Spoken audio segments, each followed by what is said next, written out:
Bagaimana? Kelak yang menjadi sorotan itu ittikhazul juhal. Kata Nabi begini, yuqbadul ilmu wa yattakhidul juhal. Di akhir zaman itu orang berilmu diangkat, yang bodoh orang yang tersisa orang-orang bodoh, yang diambil ilmu dari orang-orang yang bodoh begini. Dan uniknya orang-orang kayak gitu banyak pengikutnya, Pak.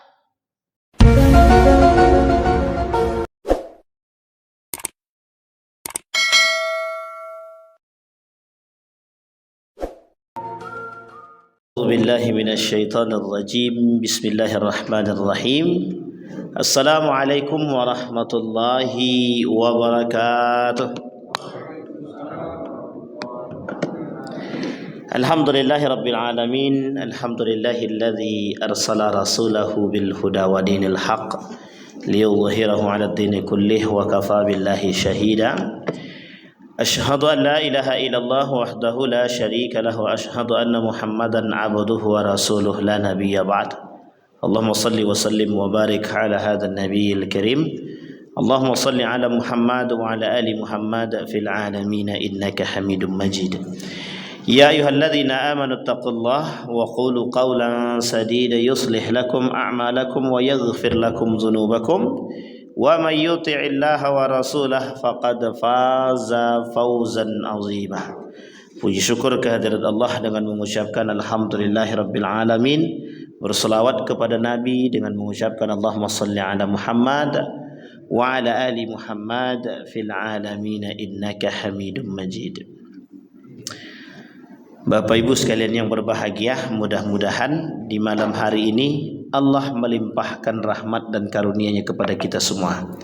Allah berkahi, Allah sehatkan, Allah kuatkan kepada kita semua. InsyaAllah husnul khatimah dan istiqamah dalam kebaikan dan ketaatan kepada Allah. Amin ya rabbal alamin.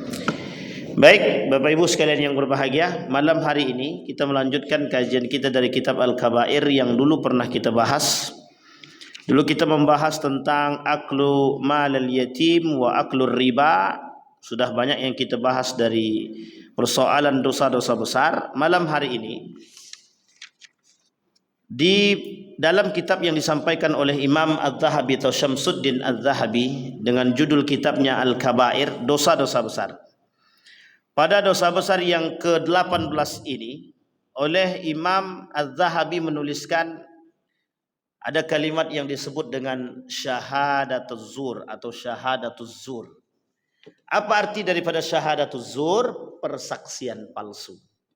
Nah, ini kalau kita sampaikan tentang persaksian palsu ini sangat berbahaya dan banyak sekali kejadiannya.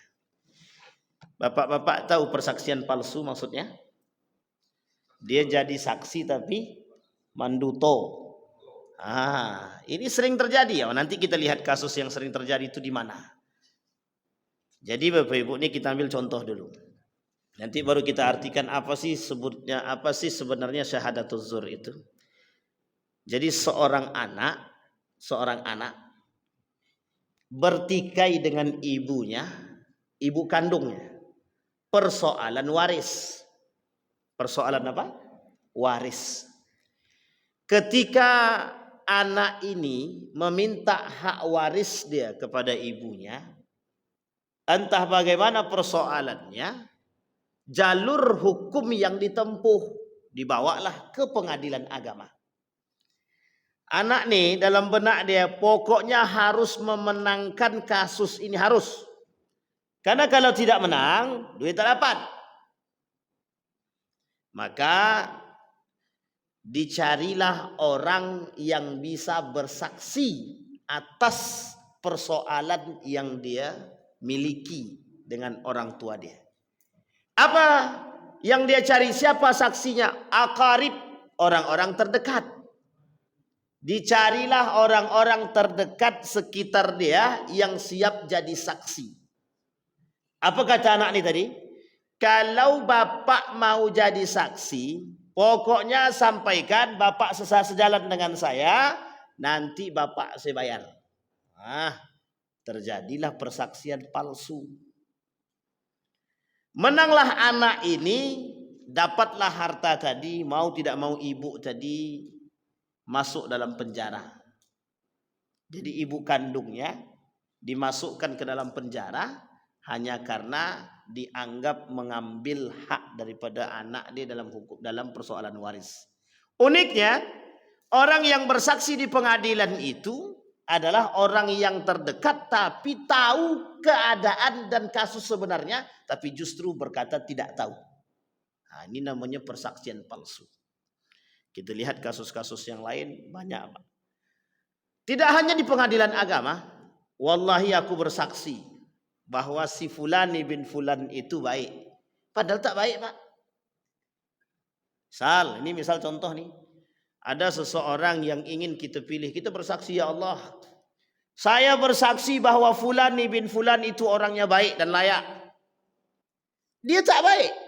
Kita tahu dia koruptor, kita tahu dia peminum khamar, kita tahu dia pelaku zina, kita tahu dia pelaku maksiat. Kita bersaksi atas dia. Dusta. Ini Pak hukumannya bukan hanya di dunia, bukan hanya di akhirat tapi juga di dunia. Selain daripada makna dia harus mendapatkan kezaliman, dia juga akan kelak mendapatkan neraka yang sudah dijanjikan. Allah tak mau melihat dia, Allah tidak mau mensucikan dia, Allah tidak mau melihat berbicara dengan diri dia. Bagi dia azab yang sangat pedih, Allah masukkan ke dalam neraka dan Allah laknat dia. Wa yal'anuhumul la'inun. Satu di antaranya kata Nabi dalam hadis yang lain, kata Nabi kelak akan ada 3 golongan, la yukallimuhumullah wa la yanzur ilaihim wa la yuzakkihim wa lahum adzabun alim. Bagi mereka azab yang sangat pedih, Allah tak mau melihat mereka, Allah tak mau berbicara dengan mereka, Allah tak mau mensucikan mereka. Satu di antaranya orang-orang yang melakukan kezaliman di antara yang lain. Oh, ini berat, Pak, berat. Persaksian palsu. Makanya, dan uniknya orang-orang kayak gitu banyak pengikutnya, Pak. Coba bayangkan tuh, kita satu orang, kita nih coba mengomentari dia. Oh, kita dikomentari, satu orang yang mengomentari dia, 1000 yang mengomentari balik. Pertanyaannya yang cerdas tuh yang mana gitu. Sama kayak kasusnya Harun Ar-Rasyid. Kasus Harun Ar-Rasyid dengan orang gila. Apa kata orang gila itu? Khalifah ente gila kata dia. Ini Daulah Abbasiyah nih. Khalifah Harun Ar-Rasyid dari jauh dibilang gila sama orang yang gila. Enggak terima Harun Ar-Rasyid. Kata Harun Ar-Rasyid, yang gila itu ente atau saya kata dia. Kemudian disampaikan sama orang gila tadi. Kata orang gila tadi, aku bertanya dengan yang dikubur-kubur nih kata dia. Setelah aku tanya yang dikubur-kubur nih, kemana mansibah jabatan kalian, kekuasaan kalian, harta kalian? Tidak ada satupun yang jawab tuh, kata dia.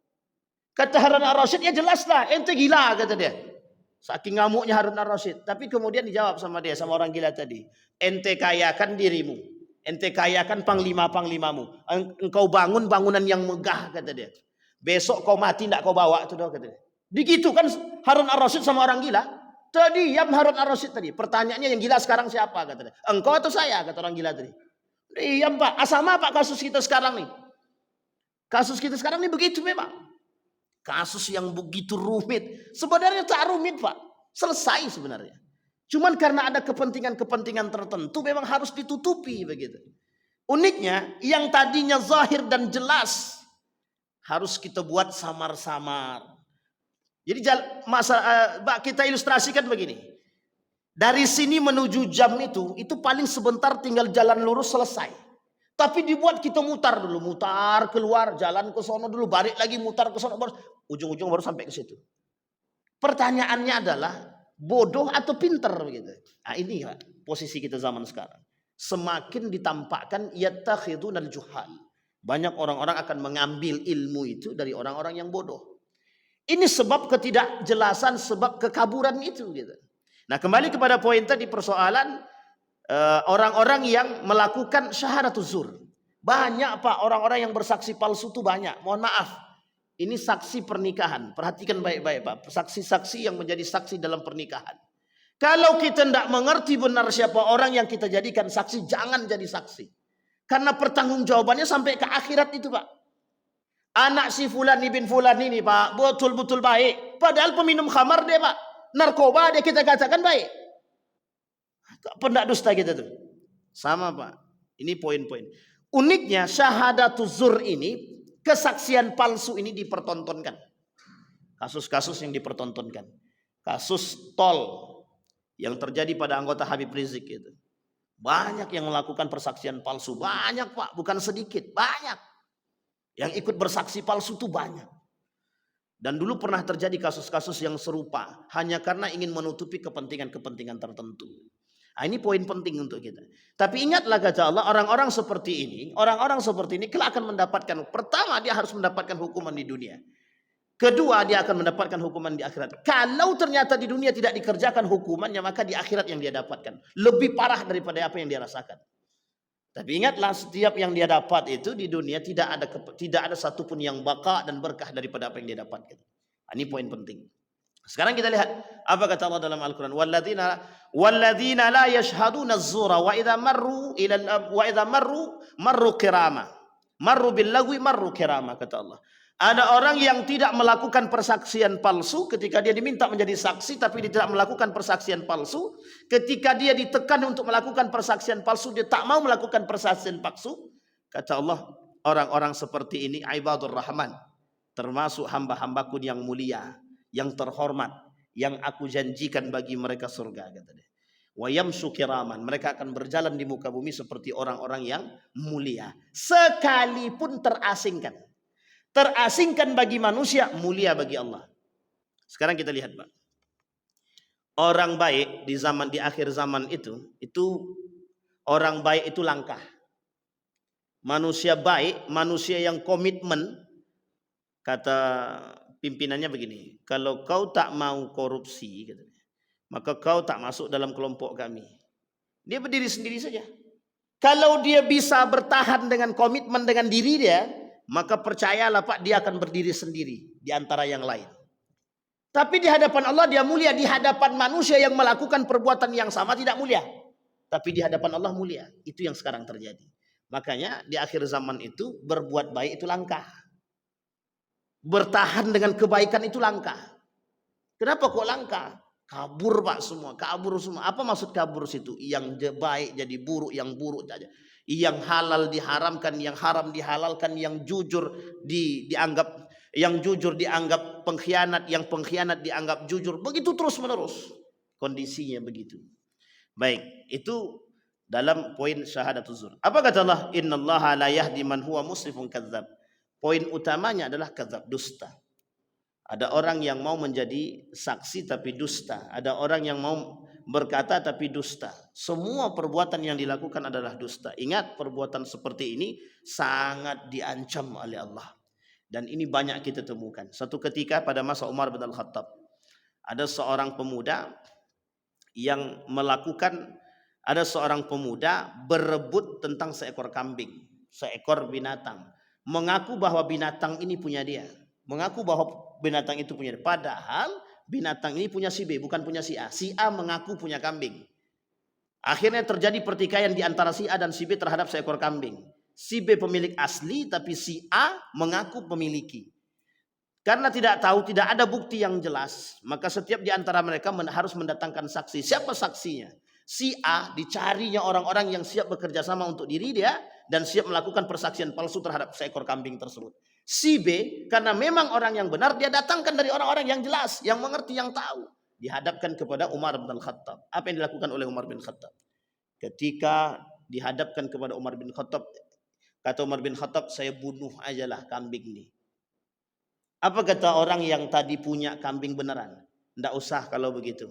Biarkan sama dia saja. Apa kata Umar bin Khattab? Ini orang yang sesungguhnya, yang pemiliknya. Kecerdasan Umar bin Khattab. Tahu dia. Apa kata Umar bin Khattab? Kau telah melakukan kezaliman yang fatal. Dihukum sama Umar bin Khattab. Nah, ini poin penting, Pak. Kalau di tempat kita, pelaku-pelaku saksi palsu ini dijaga. Dijaga dan dikasih tempat. Nah, ini susahnya, Pak. Baik, itu dosa besar yang ke-18. Ada dosa besar yang lain. Kata Imam Az-Zahabi, ada yang disebut dengan syurbul khamar. Peminum khamar. Peminum khamar ini, kata Allah di dalam Al-Quran, ya ayyuhalladzina amanu innamal khamru wal maisir wal ansab wal azlam rijsun min amal syaitan fajtanibuhu, kata dia. la'allakum tuflihun, agar kalian menjadi orang-orang yang berbahagia. Innama yuriddu syaitanu an yuqi'a bainakumul adawata wal baghdha fil khamri wal maisir wa yasuddakum an dzikrillah wa 'anis salati fahal antum muntahun. Kita lihat dulu sejarahnya. Khamar ini, Pak, tidak langsung diharamkan oleh Allah, tak langsung. Pengharaman khamar ini bertahap dalam 3 tahapan. Tahapan pertama, fala taqrabus shalah wa antum sukara. Itu yang pertama. Tahapan pengharaman khamar itu, tahapan pertama, jangan kalian dekati sholat kalau kalian sedang mabuk. Sahabat nanya sama Nabi. Kata sahabat, berarti kalau selesai sholat boleh kami minum? Nabi tidak jawab. Sahabat yang lain tertawa. Tapi Nabi tak jawab. Artinya apa? Diterjemahkan oleh para ulama, ya ketika itu Nabi tidak membenarkan dan tidak menyalahkan. Hanya saja kata Nabi dalam perintah ayatnya, la taqrabus shalah wa antum sukara. Jangan kalian dekati sholat atau jangan sholat dalam keadaan mabuk. Kata para ulama, kalau sholat dalam keadaan mabuk mesti tidak sehat otaknya. Maka itu alasan bertanya. Kalau begitu setelah sholat kami mabuk, kami minum. Nah, ini poin pertama. Yang kedua disampaikan, tidak ada manfaatnya minum khamar, itu tidak ada manfaatnya. Justru manfaatnya tidak baik, meninggalkannya lebih bermanfaat. Maka turun ayat ketiga dalam pengharaman khamar, diharamkan secara mutlak. Innamal khamru wal maisir wal azlam wal ansa wal azlam rijsun min amali syaitan. Itu perbuatan setan, fajtanibuhu. Kalimat fajtanibuhu dalam Al-Quran ini, kata ulama-ulama tafsir, kata ahlul mufassirin, kalimat fajtanibuhu mengartikan kewajiban menjauhkan diri daripada perbuatan khamar. Dampak pertama yang dilakukan oleh para ahli kesehatan, orang yang minum khamar itu akalnya tak sehat. Akalnya tak sehat. Bisa ngelantur, bisa membuat badan tak sehat, dan lain sebagainya. Dan ini sudah diuji dalam dunia kesehatan. Ternyata orang-orang yang minum khamar ini memang tidak bisa jelas perkataannya. Banyak ngelanturnya, banyak tak jelasnya, banyak tidak bagusnya. Satu. Yang kedua, satu ketika seorang pemuda disuruh pilih zina, membunuh atau minum khamar. Ketika disuruh pilih di antara 3 pilihan ini, pemuda ini dianggap alim, rajin ibadah. Tapi tidak ada pilihan, harus 3 ini pilihannya. Berzina, minum khamar, atau membunuh. Membunuh dosa besar, khamar juga dosa besar, berzina juga dosa besar. Tapi di antara 3 ini yang paling sederhana dosanya, yang paling kecil di antara 3 ini adalah kalau membunuh, ka'annama qatalan nasa jami'an, seperti membunuh manusia, semua manusia. Kalau dia berzina, ini masalah besar dosanya. Az-zani wa zaniyatu fajlidu kulla wahidin minhum mi'ata jaldah. Sementara minum khamar tak disebutkan ancaman yang berat selain daripada fajtanibuhu, dan dia rijsun min amali syaitan. Tidak disebutkan. Akhirnya dipilihlah yang minum khamar. Diminum khamar. Khamar diminum, akal sehat hilang, zinah dilakukan, bayi pun dibunuh. Semua dilibas. Artinya apa?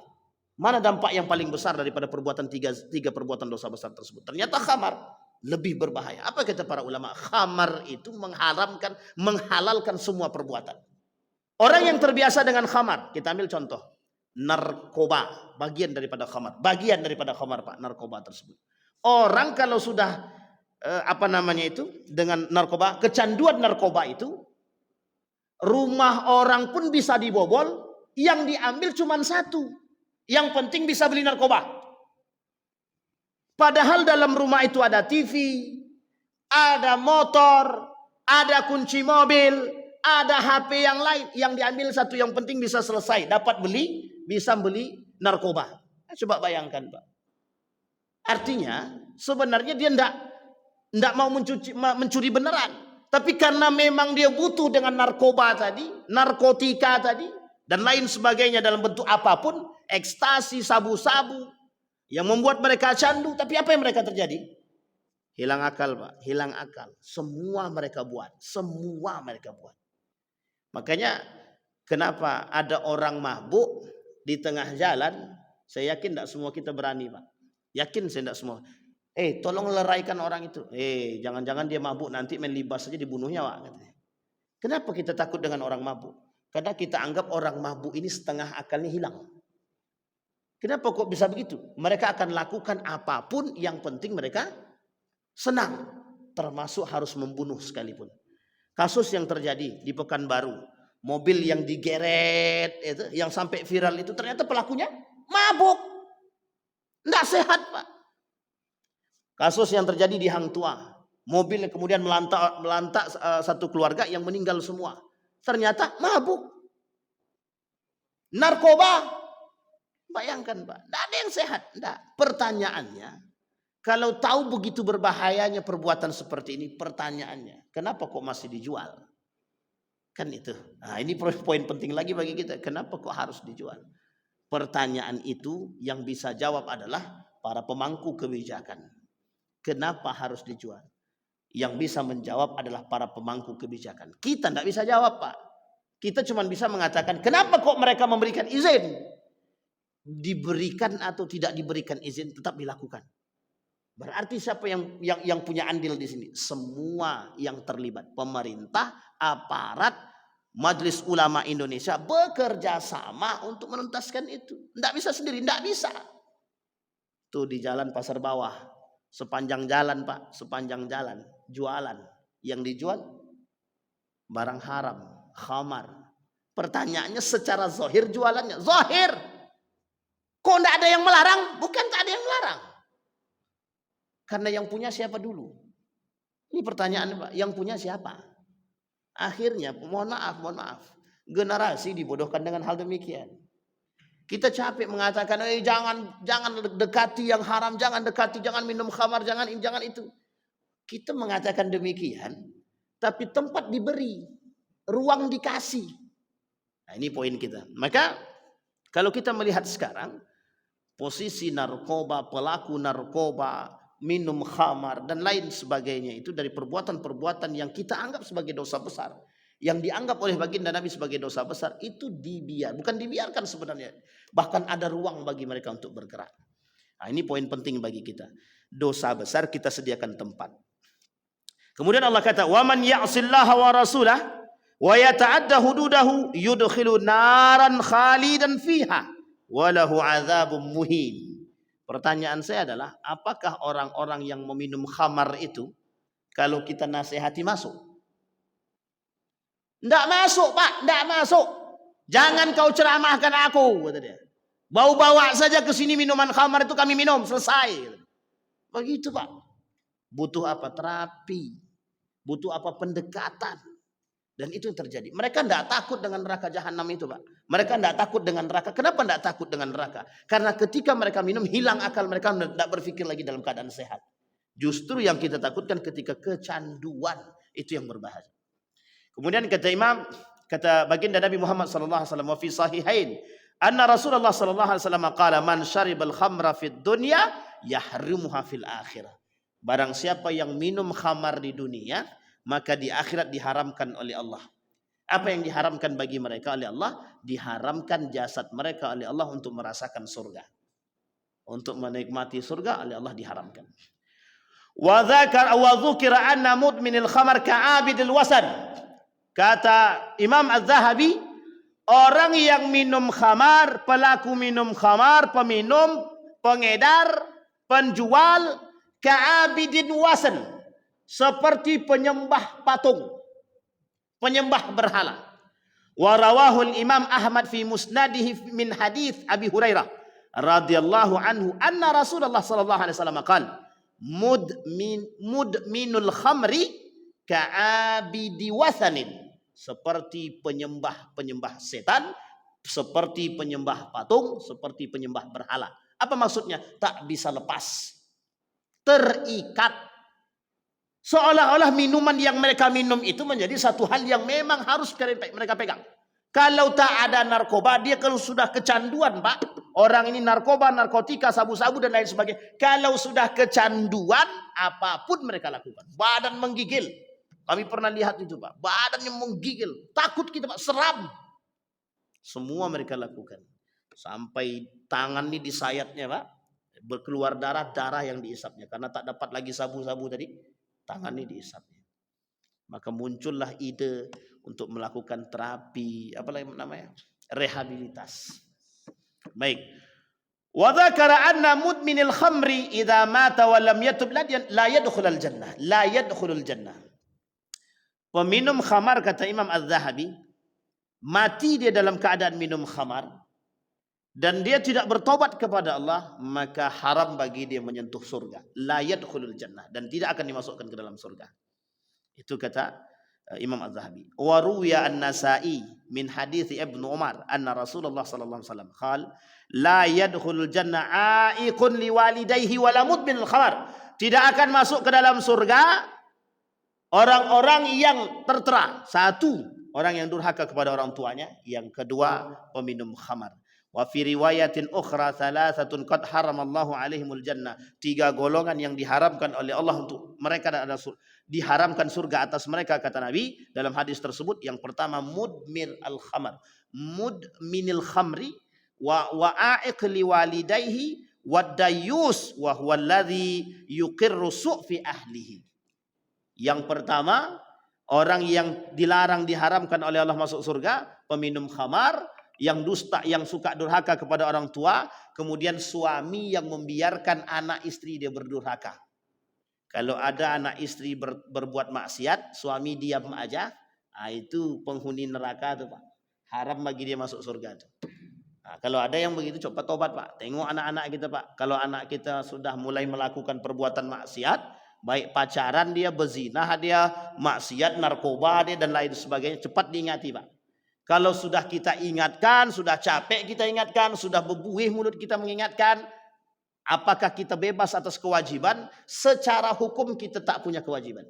Secara hukum. Tapi secara etik, mana ada orang tua yang mau membiarkan anaknya kecelakaan? Itu tidak ada. Tidak ada orang tua yang mau. Hanya saja ketika pertanggungjawaban di hadapan Allah, kita bisa mengatakan, ya Allah sudah kami ingatkan.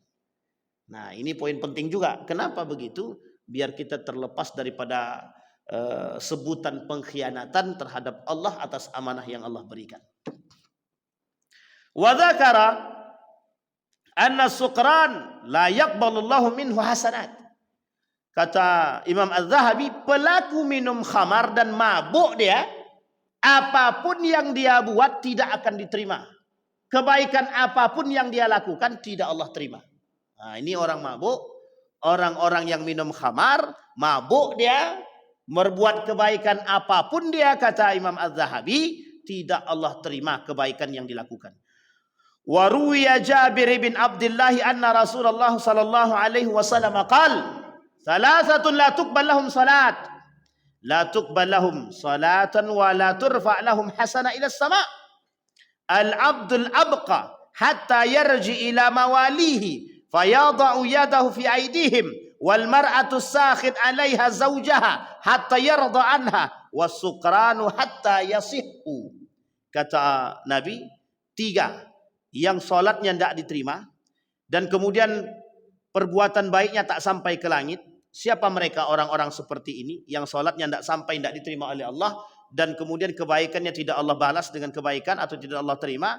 Yang pertama, seorang hamba yang merdeka, kemudian atau seorang hamba atau budak yang kemudian belum merdeka sampai dia kembali kepada pemiliknya. Yang kedua, seorang perempuan yang keluar yang melakukan kemaksiatan atau melakukan perbuatan apapun sampai yarda zaujiha, sampai suaminya ridho. Kalau tak ridho suaminya, ada perempuan melakukan perbuatan apapun, suaminya tidak ridho, maka haram bagi dia untuk masuk ke dalam surga. Dan yang terakhir, kata Nabi dalam hadis tersebut, adalah orang-orang peminum khamar yang mabuk. Salatnya tidak diterima, termasuk salah satunya ibadahnya hasanat, kebaikan yang dia buat. Para peminum-peminum khamar ini tidak Allah terima. Hatta yasihu, sampai dia sadar daripada mabuk dia, sampai dia berhenti daripada minum khamar. Wal khamru ma khamara al aqla ay ghita'u sawa'un kana rabban aw yabisan aw ma'kulan aw mashruban. Apa yang disebut dengan khamar di sini? Ma khamar al aqal. Apa yang membuat sesuatu yang membuat akal ini hilang. Ay ghita'uhu, sekalipun menutupi akal sehatnya, sawa'un akana rabtan au yabisan au ma'kulan au masyruban. Dia termasuk pengedar, dia tidak meminum tapi melakukan pengedaran, penjualan, ikut duduk di situ bersama dengan mereka yang minum, maka bagian daripada perbuatan-perbuatan tersebut. Kemudian kata Imam Az-Zahabi, wa dzakara anna man syaribal khamra la yakunu mu'minan hina yashrabuha. Kata Imam Az-Zahabi, peminum khamar la yakunu, tidak menjadi mukmin hina yashrabuha. Ketika dia sedang minum khamar, dia tak akan menjadi orang beriman. Tapi Pak Ustadz, kalau dia sudah tobat bagaimana? Kita tengok tobatnya. Tobat atau tobat beneran? Kalau tobat maksiat atau tobat sama saja. Besok dibuatnya balik. Saya pernah menegur orang minum khamar di Indomaret. Yang diminumnya bir bintang. Mumpung masih baru diminum dan belum sadar. Kita tempeleng mukanya Pak. Muntah dia langsung. Baru sadar dia Pak. Cuman setelah itu awak ditempelengnya balik. Ini masalahnya Pak. Jadi memang kadang-kadang kita perlu hati-hati juga dengan orang-orang yang minum khamar ini. Cuma kalau tidak kita mengingatkan, kita masalah juga. Maka ingatkan orang-orang para peminum-peminum khamar ini, mengingatkan ketika yasih, ketika mereka sehat. Atau dalam keadaan, ada kata saudara saya begini, kalau ada orang mabuk, membuat onar dia, sadarkan dulu dia. Bagaimana cara sadarnya? Terserah, pokoknya sadarkan dia dulu. Setelah sadarkan baru dia dikasih tahu. Karena kalau tidak dalam keadaan masih mabuk dan tidak sadar, ini sulit. Dan apa yang kita bicarakan mesti tidak masuk Pak. Karena apa yang dia lakukan mesti ngelantur. Apa yang dia ucapkan mesti tidak jelas. Nah, ini poin penting. Wa an Abi Hurairah ta'ala Nabi sallallahu alaihi wasallam la yasriku sarik hina yasrik wa huwa mu'min. Wa la yazni az-zani hina yazni wa huwa mu'min. Wa la yashribul khamra hina yashrabuha wa huwa mu'min. Wa taubatu ma'rudatun ba'd. Akhrajahul Bukhari. Seorang pelaku pencuri tidak dikatakan beriman ketika dia sedang mencuri. Seorang yang berzina tidak dikatakan beriman ketika dia berzina. Seorang peminum khamar tidak dikatakan mukmin ketika dia sedang minum khamar, kecuali mereka bertaubat kepada Allah. Ma'rudatun au mafrudah, wajib bagi mereka bertaubat kepada Allah, baru kemudian mereka kembali kepada jalannya. Kalau tidak Allah tak mau terima. Nah, ini poin penting. Wa qala Rasulullah sallallahu alaihi wasallam, "Innallaha ba'atsani rahmatan wa hudan lil alamin." Kata Nabi, aku diciptakan oleh Allah, dibangkitkan, dibaiat menjadi nabi, au ba'atsani rahmatan wa hudan lil alamin. Sebagai rahmat dan pengingat serta petunjuk bagi seluruh alam. Wa ba'atsani li amhuqal ma'azif wal mazamir wa amrul jahiliyah. Aku diperintahkan oleh Allah untuk memberantas semuanya, urusan perjahiliahan, para perdukunan, kesyirikan, kata Nabi. Nabi diangkat jadi nabi untuk membasmi satu perbudakan. Semua urusan perbudakan jahiliyah, Islam datang, budak hilang.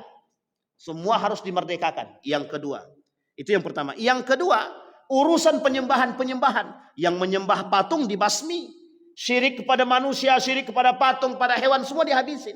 Yang ketiga, persoalan-persoalan yang tidak baik, yang tidak sesuai dengan syariat Islam. Contoh perjudian, khamarnya, kemudian penyaliban, percaya kepada pohon, percaya kepada indra, harus dihabiskan. Ma'azif itu musik-musik yang melalaikan daripada iman kepada Allah, dihapus Pak. Nah, ini poin penting nih Pak. Pada masa Nabi itu ada urusan keagamaan itu dicampur dengan goyang-goyang. Zaman Nabi loh Pak. Zaman Nabi orang beribadah, agama yang lain bukan Islam ya, bukan Islam. Agama yang lain beribadah tapi harus dengan musik. Musiknya mungkin dengan gendang dan lain sebagainya. Kalau sekarang tidak, umat muslim kajian harus ada dangdutan. Bedanya tipis. Yang satu asyraku, yang satu syirik beneran. Paham, bisa dipahami Bapak Ibu. Poinnya adalah sama Pak, amrul jahiliyah, pada masalah-masalah jahiliyah. Jahiliyah dahulu orang tak masuk Islam. Melakukan ibadah, ritual ibadah dalam agama mereka harus dengan musik, harus dengan gendang. Sekarang tidak, dia muslim tapi melakukan kajian dengan gendangan. Melakukan kajian dengan apa? Kajian dengan ada dangdutannya, ada biduannya, ada musik DJ-nya dan lain sebagainya. Itu jauh lebih melalaikan, jauh lebih berbahaya dan jauh lebih syirik daripada pelaku jahiliyah dahulu. Maka dikatakan kata para ulama, jahiliyah sekarang lebih jahiliyah daripada jahiliyah dahulu.